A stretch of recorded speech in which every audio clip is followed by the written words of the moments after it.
Балдар, бүгүн 9 айынын 12-си шейшемби, шейшемби класс иши текст менен иштөө, меймандостук жана Мухаммеддин хадистеринен деген текст бар силердин китебиңерде. 39 бетиңерди ачык, 38 37 бетти ачкыла. 37 бетти жазылып турат. Балдар, дептериңерди ачкыла. Ооба, Айдана, я класста тапшырмаларыңар бар. Бир ок дептериңерге жазып дагы мага жөнөткүлө. Макулбу?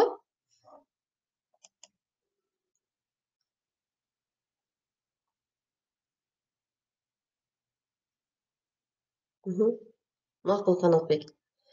Жагымдуу маанай. Мен силерге сабагымды арнайын, анан дагы жакшы маанай каалайын. Адегенде саламдашып алалы, угуп, көрүп, анан оюңарды баалайын. Баарыңарга жагымдуу маанай каалайм, балдар. Сабакка көңүл бургула. Мен силерге сабагымды арнайын, анан дагы жакшы маанай каалайын. Адегенде саламдашып алалы, угуп көрүп, оюңарды баалайын. Балдар, бүгүнкү турган сабагыбыздын максаты жөнөкөй толуктоошторду кайталайбыз. Биз өткөндө толуктооштун түзүлүшү дегенди өткөнбүз. Толуктооштор түзүлүшүнө карай жөнөкөй жана татаал болуп бөлүнөт дегенбиз. Бүгүн биз ошого карата жөнөкөй толуктоошторго карата текст менен иштейбиз. Текстибиздин темасы меймандостук жана Мухаммеддин хадистеринен деген китебиңерде тексттер бар.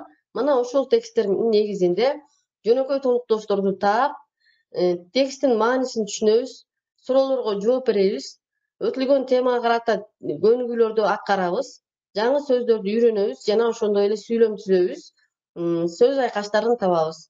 Алган билимиңерди турмушта колдоносуңар, ой жүгүртүүңөрдү өстүрөсүңөр. Кыргыз элинин каада салтын билүүгө, урматтоого тарбияланасыңар. Балдар,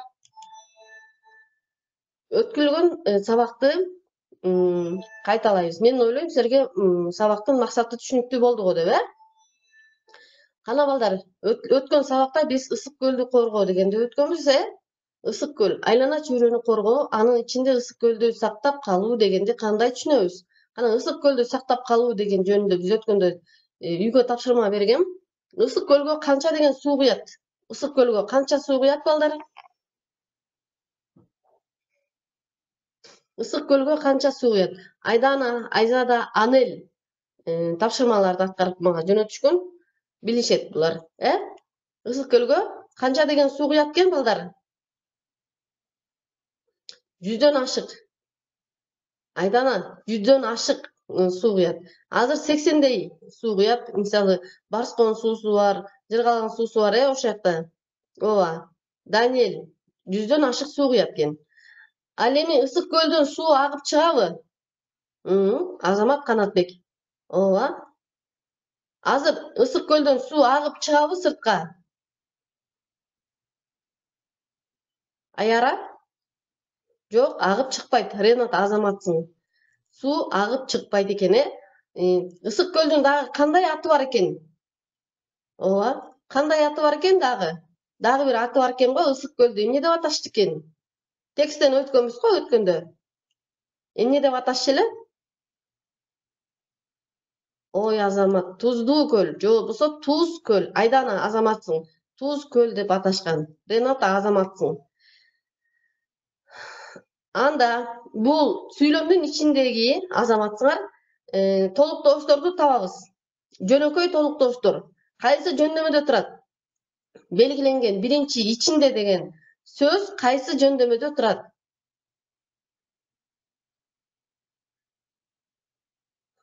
Кайсы жөндөмөдө турат? Ичинде деген сөз кайсы жөндөмөдө турат?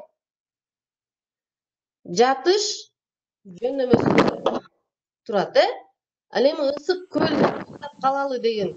Сактап калуу дегенди кандай түшүнөсүз? Ысык көл табыш жөндөмөсүндө турат, балдар. Ооба. Жатыш жөндөмөдө турат, ичинде. Ал эми ысык көлдү табыш. Алмамбет, ооба, сен ичинде деген сөздү айтып атасың, жатыш жөндөмөсүндө деп. Ал эми ысык көлдү деген табыш жөндөмөсүндө турат. Ооба, табыш жөндөмөсүндө. Азаматсың, Алмамбет. Meyman bolуу менен мейман тосуунун кандай айырмасы бар дейт балдар. Балдар, мен силерге чакырык иретинде айтып атам. Бул жерде мейман болуу менен мейман тосуунун кандай айырмасы бар? Силер мейман тососуңарбы, балдар?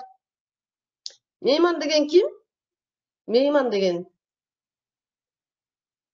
Экинчи суроого өтсөк, мейман деген ким? Ой, Азамат, туура, гости. Мейман деген конок, гости, туура. Мейман тососуңарбы силер дайыма, Ооба, гости. Азаматсыңар, мейман болуу жана мейман тоскондун кандай айырмасы бар? Азаматсыңар, кыргыз эли өзү меймандос болгон, айдана туура айтасың. Анан булар мейманга барыш керек, анан мейманды тосуш керек, Мейманга барган жакшыбы же мейманды тоскон жакшыбы?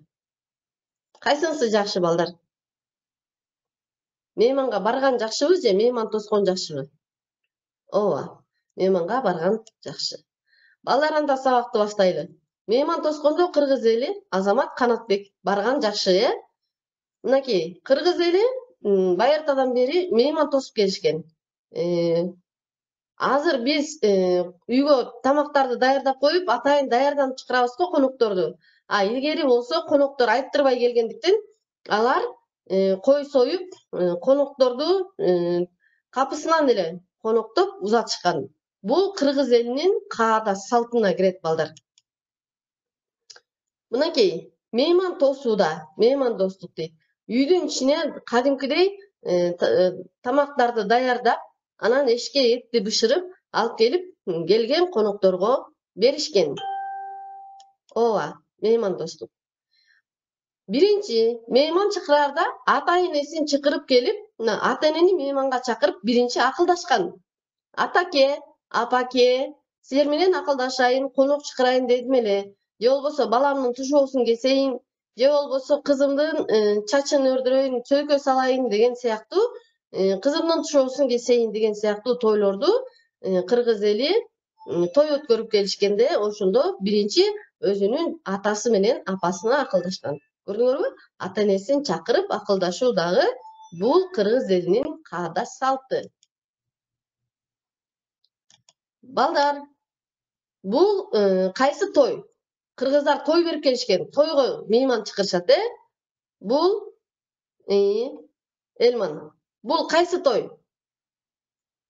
Кыз тушо той. Ооба, тушо той да болот. Бул кыз узатуу тою, балдар. Кыз узатуу тою. Бул үйлөнүү той. Мынакей, баланы бешикке салуу. Даниэль, Азаматсың, туура айтып атасың, кыз узатуу тою деп. Кандай тойлорду беребиз, мисалы? Кыз узатуу той, Алмамбет. Үй салганда.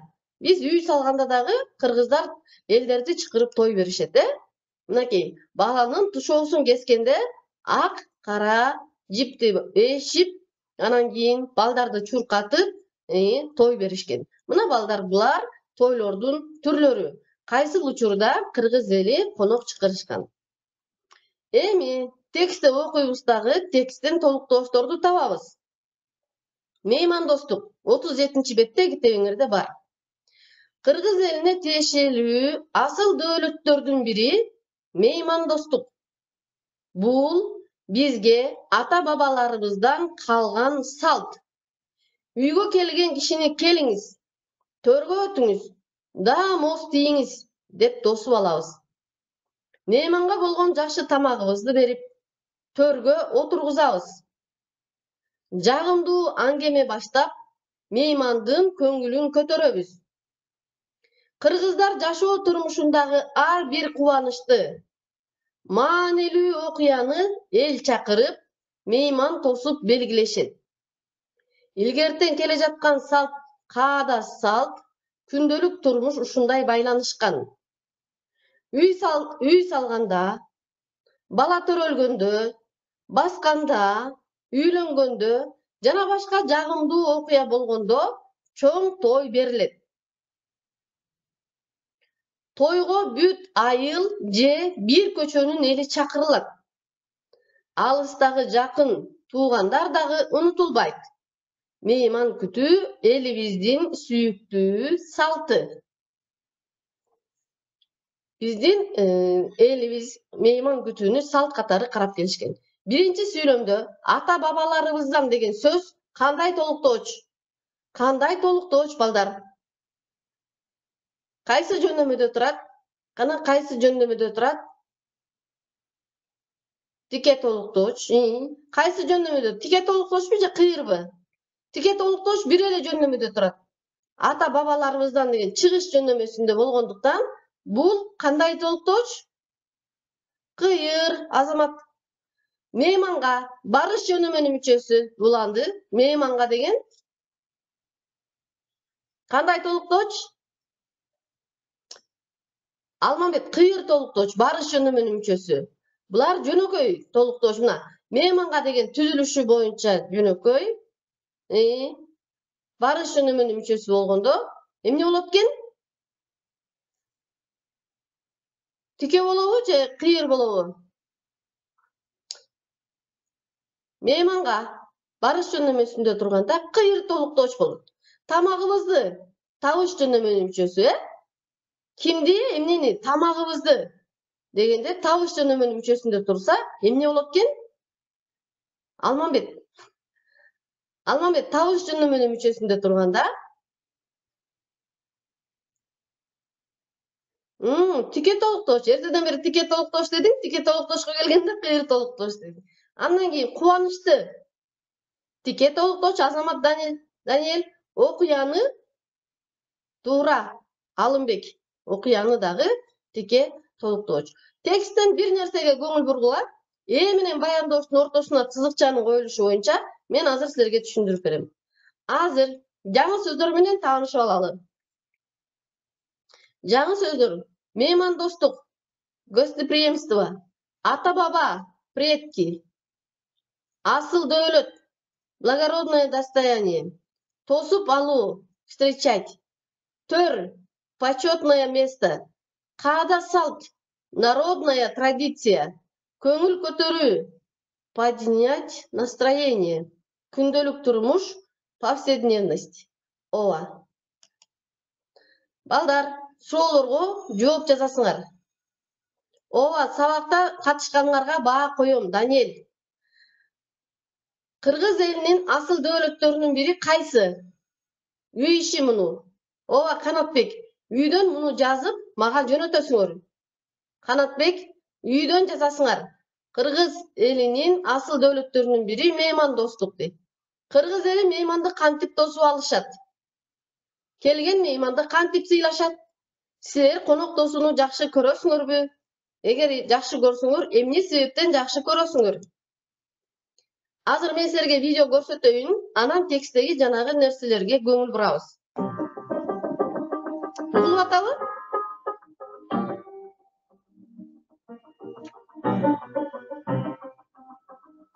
Менен баяндооштун ортосуна сызыкчанын коюлушу дейт. Кайсыл убакта менен баяндооштун ортосуна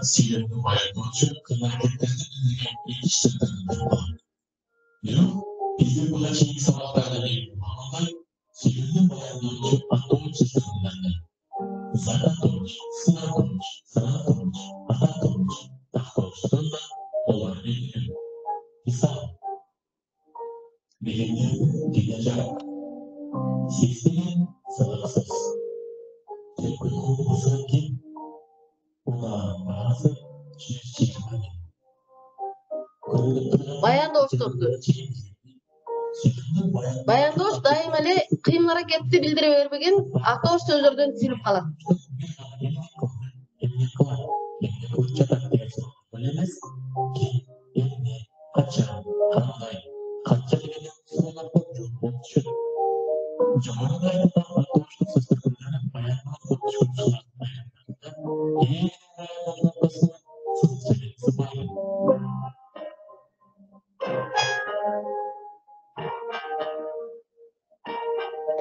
Birinci, Edirne'de filmde neyse de zaptık mayını bildiren söz, bayanlar da zaptık mayını bildiren söz olsa, araları, sızıkçaminin acıklı. Benim hakkım Kırgızstan. Isıklı Kırgız milleti. Adım Adilet. Kıyımlar ki, bu en soğuk. Enilir, bu alanın Аны сактатуу жолусунда бир салда ынтымак. Birinci filmin iyisi mümkün. Bayanlıcı Kırgızistan. İkimitin Zakatoğuç. İkimitin Atoğuç'un demesi kuran. Cana filminin bayanlıcı filminin iyisi tuttu. Anın mağazısını açıp oyunu taktattırır. Keyifli filmlerde de Atoğuç'ları görmüş. Esas bölümde Kırgız Birmeti. Atın kim? Hadi. Kıyım hareket edilmiyor. Kıyım hareket tek soğuk. Endingen soğuk olsun. Kıyım hareket.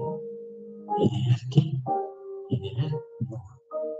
Silahlardan ağır silahlardan bayanlıcılar ıskatoğuçsuz kullanmalı, atoğuçsuz demesini kırışar.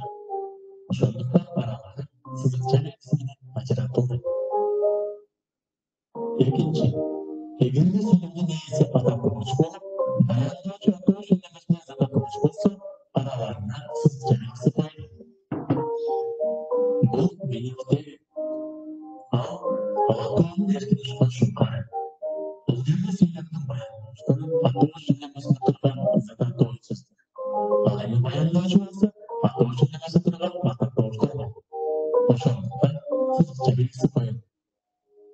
Üçüncü, egirli filminin bayanlıcı atoğuçsuz demesindeki atoğuçlarının iyisi zatlık mağanaya bildirgen sözler bolsa da araları sızıkça belirtisinin acıratılır. Yarışmadan beri bitirilmeyen işim uşul. Kimi benim öykülerine telefonçularına men. Dördüncü, oşunda iyi. Egirli filmin iyisine bayanlıcı da esetlik sanarması aralarına sızıkça belirtisi koydu. Жеті жерде жерде 49, 24'tın жарымы 12. Albatta, birbirinden bayanlıcılar arasında sızıkça belirtisine koyuluşlar daha başka yolları aptal kır. Bir de azırca uşul negizli yerine bağlamamız çekişmiyor.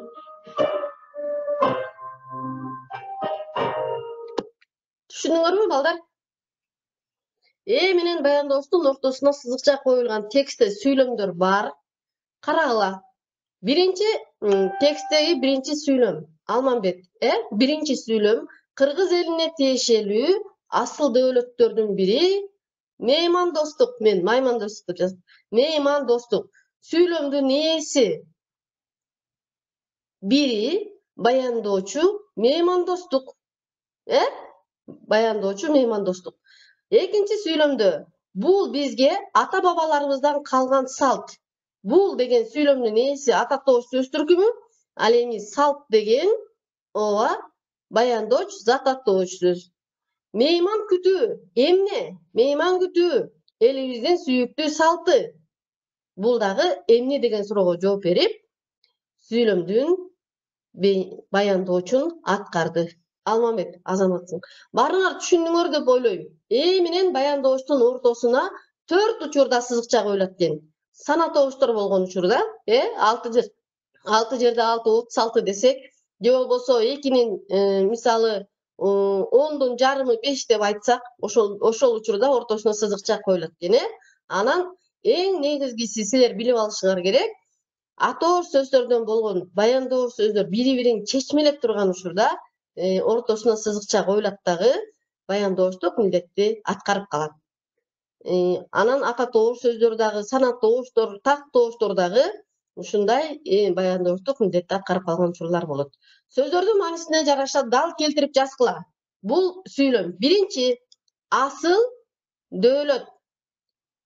Ата, баба. Төргө өтүңүз. Жагымдуу окуя. Маанилүү аңгеме. Мейман күтүү. Бул сөздөрдү дептериңерге жазып, мага жөнөтөсүңөр. Мухаммедтин хадистеринен бул жерде да толуктоочторду табабыз. Аманат кылгандын аманатын өз убагында ээсине тапшыр. Кыянат кылганга сен кыянат кылба. Дүйнөдөн өтүп кеткендердин жакшы сапаттарын гана эсте. Жамандарына тил катпа.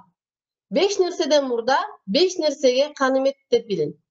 Биринчиси өлүмдөн мурда тирүүлүгүңдү, экинчиси сыркоолугуңдан мурда саламаттыгыңды, үчүнчүсү иштен мурда бош убактыңды, Төртүнчүсү карылыгыңдан мурда жаштыгыңды, бешинчиси жакырлыгыңдан мурда байлыгыңды. Бул эмнени түшүндүрөт? Мухаммед дегенди билесиңер, Мухаммед алейкум ассалам билесиңер. Бул жерде минтип айтып атат. Аманат кылганга кыянат кылба деген, силерге насаат калтырып атат. Силерди бала катарында сүнө жашооңорду колдонгула деп атат да. Мисалы сага аманат кылып бирөө кат берип койчу деп, сенин досуңа берсе, сен аны бербей койбошуң керек. Сен аны сөзсүз беришиң керек да. Ошондуктан бул эң чоң күнөө болуп эсептелет. Өлгөн адамдын аркасынан дагы жаман сөз айткан дагы күнөө болуп эсептелет. Мисалы, силер бир жакшы нерсени билгиле. Биз тирүү экенибизге сүйүнүшүбүз керек эң биринчи. Экинчи, ден соолугубуздун чың экендигине оор электе билишибиз керек муну. Иштеп убактың жетпей калат. Ошон үчүн бош убактыңарды дагы туура пайдалангыла. Төртүнчүсү, картая электе жаштыгыңарды туура жолго пайдалангыла дейт. Ал эми бешинчиси, кедей болуп каласың. Кечке үйүңдө бош жата берсең, кедей болуп каласың. Ошон үчүн бай болуш үчүн байлыгыңдын дагы баркын билишиң керек. Байлык деген ден соолук, убакыт, байлык деген китеп, силердин окуп аткан ата-энеңердин тирүүлүгү да байлык, окуп аткан китебиңер да байлык, силердин мектебиңер да байлык, силердин жашап атканыңар дагы байлык балдар. Ошондуктан силер ушул байлыгыңар менен өзүңөрдү бактылуу сезишиңер керек. Хадис деген, бул Мухаммедтин хадистери, наставление, насаат сөздөрдө да. Наставление, аманат, залог, долг, сага сактап кой деп берген нерсени дагы сен катып коюшуң керек. Кыянат, зло, канимет, довольство, сыркоо, болезнь, жакыр, бедняк. Суроолорго жооп беребиз. Мухаммед деген ким болгон? Хадистер кимге арналган? Хадистер силерге арналган. Хадистерди эске ала жүрүүнүн кандай мааниси бар? Силер коопсуз болосуңар. Хадистерди эске алсаңар, силер бактылуу болосуңар. Канимет кылуу дегенди кандай түшүнөбүз? Канимет кылуу деген, ооба, баа коем Канатбек. Канимет кылуу деген балдар. Ооба, үй иши. Үй ишин үйдөн жасасыңар, канимет кылуу, топук кылуу дегенди билдирет. Текстин маанисине жараша сүйлөмдөрдү толуктайсыңар. Силер биринчи суроолорго жооп жазгыла, экинчисине жооп жазбай эле койгула. Мухаммед деген ким болгон дегенди жазбай эле, мына текстин маанисине жараша сүйлөмдөрдү толуктап жазгыла дейт. Биринчиси эмне жөнүндө? Мынакей бул текстте бар. Муну дагы үйдөн тапшырманы жазып жөнөтөсүңөр мага. Эми макалдарды жаттагыла дейт. Адам менен адам. Сыйга сый, сыр аякка бал. Бул макалдарды жаттайсыңар. Бербестин ашы бышпас. Кең пейилдүү кейбейт, тар пейилдүү жарбайт. Муну жаттайсыңар. Балдар, бүгүнкү сабакта өзүңөргө керектүү кандай маалыматтарды алдыңар? Эмнелерди билдиңер? Эстеп калдыңар жана аткара алдыңар? Эмнелерди?